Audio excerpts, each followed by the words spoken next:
Roman शासन का प्रभाव। उस समय पहली सदी ईस्वी यरूशलेम रोमन साम्राज्य के अधीन था।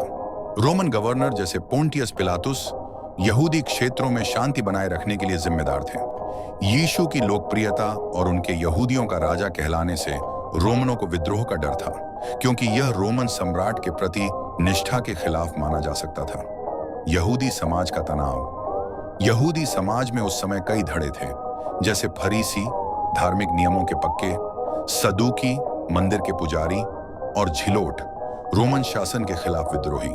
यीशु की शिक्षाएं, जो धार्मिक नेताओं की पाखंड की आलोचना करती थीं, ने सनहेद्रिन यहूदी धार्मिक परिषद को उनके खिलाफ कर दिया। ऐतिहासिक स्रोतों की कमी। यीशु के सूली पर चढ़ने का जिक्र मुख्य रूप से बाइबल न्यू टेस्टामेंट में है।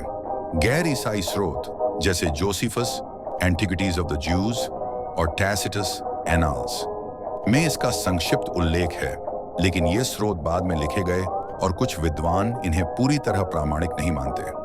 उदाहरण के लिए जोसेफ्स का टेस्टिमोनियम फ्लावियनम हिस्सा बाद में ईसाई लेखकों द्वारा संपादित हो सकता है।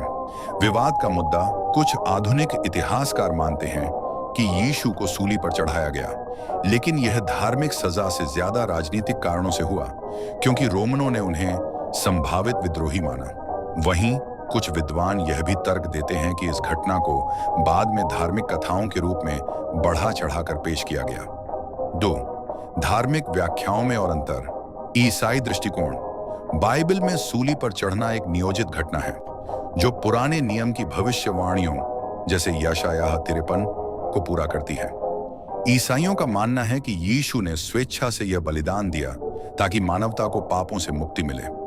यीशु की मृत्यु और पुनरुत्थान को ईसाई धर्म का केंद्र माना जाता है। यह विश्वासियों को अनंत जीवन की आशा देता है।